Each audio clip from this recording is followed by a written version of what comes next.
जय हिंद दोस्तों। रक्षा समाचार के इस पॉडकास्ट में आपका स्वागत है। आज हम बात करने जा रहे हैं चीन के तियानजिन शहर की, जहां प्रधानमंत्री नरेंद्र मोदी और चीन के राष्ट्रपति शी जिनपिंग की एक बेहद अहम मुलाकात हुई। हालांकि इस मुलाकात का जो टाइम था वो लगभग 40 मिनट का था, जिसे बढ़ाकर बाद में 1 घंटे कर दिया गया। ये मुलाकात कई मायनों में अहम है, क्योंकि 2020 के गलवान हिंसा के बाद से भारत चीन रिश्तों पर इसका गहरा असर पड़ा है। 5 साल से ज्यादा वक्त गुजर गया, लेकिन सीमा पर तनाव अभी पूरी तरह खत्म नहीं हुआ है। ऐसे में पीएम मोदी और शी जिनपिंग की बातचीत को लेकर सबकी निगाहें तियानजिन पर टिकी रहीं। वहीं गलवान हिंसा के बाद से प्रधानमंत्री मोदी की यह पहली चीन यात्रा है। इससे पहले दोनों नेता पिछले साल अक्टूबर में ब्रिक्स बैठक के दौरान कजान शहर में मिले थे, जहां पूर्वी लद्दाख में दोनों देशों की सेनाओं के बीच डिसंगेजमेंट को लेकर के बातचीत हुई थी और कुछ इलाकों में पेट्रोलिंग को लेकर सहमति बनी थी। हालांकि आज की बैठक में विदेश मंत्री एस जयशंकर इस बार पीएम मोदी के साथ चीन नहीं गए हैं। बताया जा रहा है कि उनकी तबीयत ठीक नहीं है। यह पहली बार है जब किसी विदेशी दौरे पर प्रधानमंत्री के साथ वे मौजूद नहीं है। हालांकि एनएसए अजीत डोभाल इस प्रतिनिधि मंडल का हिस्सा हैं और अहम चर्चाओं में शामिल हो रहे हैं। प्रधानमंत्री नरेंद्र मोदी ने चीनी राष्ट्रपति शी जिनपिंग के साथ हुई इस मुलाकात में साफ तौर पर कहा कि भारत और चीन के स्पेशल रिप्रेजेंटेटिव्स के बीच बॉर्डर मैनेजमेंट पर सहमति बन गई है। उन्होंने यह भी ऐलान किया कि कैलाश मानसरोवर यात्रा आगे भी जारी रहेगी और दोनों देशों के बीच टूरिस्ट वीजा और सीधी फ्लाइट्स की बहाली भी तय हो गई है। यह केवल कूटनीति की जीत नहीं, बल्कि उन लाखों श्रद्धालुओं और यात्रियों के लिए राहत है जो सालों से इसका इंतजार कर रहे थे। दोनों देशों के बीच कोशिश है कि रिश्तों पर जमी धूल को जल्द से जल्द साफ किया जाए। पीएम मोदी की चीन यात्रा के दौरान शी जिनपिंग ने अपने favourite car Hongqi L5 PM Modi को तियानजिन में ट्रांसपोर्ट के लिए दी, जहां वे 2 दिन के लिए एससीओ समिट के लिए रहेंगे। दोनों नेताओं के बीच मुलाकात के दौरान प्रधानमंत्री मोदी ने कहा कि भारत और चीन मिलकर करीब 2.8 अरब लोगों का प्रतिनिधित्व करते हैं। दोनों दुनिया की 2 देशों की बड़ी आबादी वाले देश अगर सहयोग करें तो यह ना सिर्फ दोनों देशों बल्कि पूरी मानवता के लिए लाभकारी होगा। उन्होंने यह भी कहा कि भारत रिश्तों को आगे बढ़ाने के लिए आपसी भरोसे, सम्मान और संवेदनशीलता पर आधारित ढांचा चाहता है। वहीं पीएम मोदी ने राष्ट्रपति शी जिनपिंग को अगले साल भारत में होने वाली ब्रिक्स बैठक के लिए आमंत्रित भी किया। पिछले वर्ष कजान में हमारी बहुत ही सार्थक चर्चा हुई। हमारे संबंधों को एक सकारात्मक दिशा मिली। सीमा पर डिसएंगेजमेंट के बाद शांति और स्थिरता का माहौल बना हुआ है। हमारे स्पेशल रिप्रेजेंटेटिव्स के बीच बॉर्डर मैनेजमेंट के संबंध में सहमति बनी। कैलाश मानसरोवर यात्रा फिर से शुरू की। दोनों देशों के बीच डायरेक्ट फ्लाइट भी फिर से शुरू की जा रही है। हमारे सहयोग से दोनों देशों के 2.8 बिलियन लोगों के हित जुड़े हुए हैं। इससे पूरी मानवता के कल्याण का मार्ग भी प्रशस्त होगा।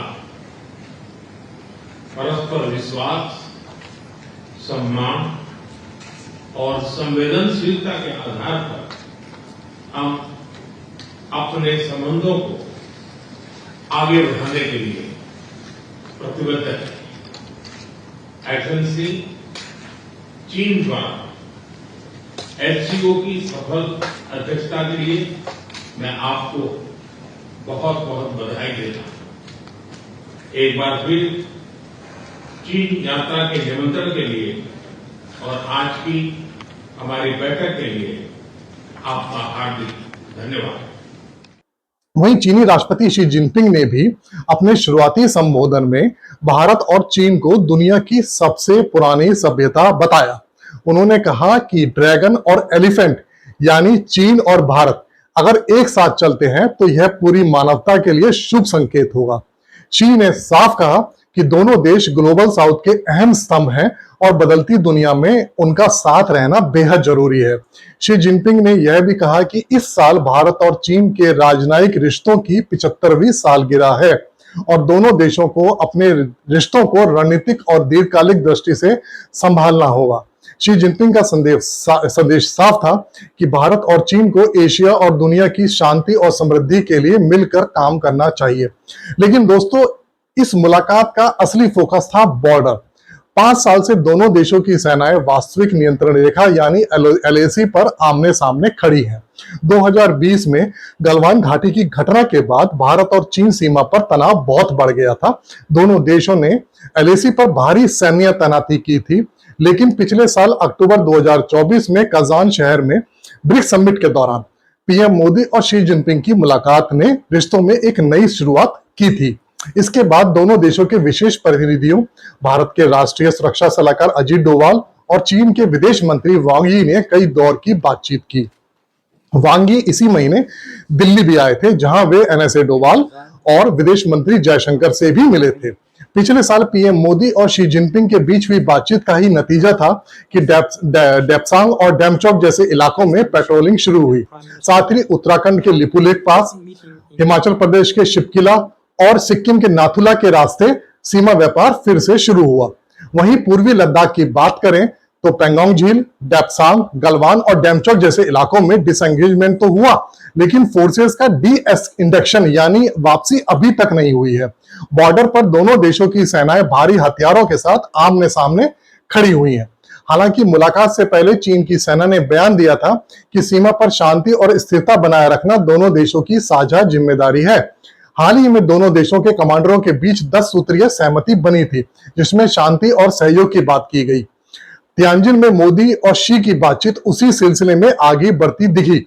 विशेषज्ञ मानते हैं कि बातचीत के दौरान पीएम मोदी ने सीमा से जुड़े संवेदनशील बातों को उठाया, लेकिन यह सवाल बना रहा कि क्या चीन ने उन इलाकों में भारत की पेट्रोलिंग बहाल करने की सहमति दी है जहां अप्रैल 2020 से पहले भारतीय सैनिकों की पहुंच रोकी गई थी।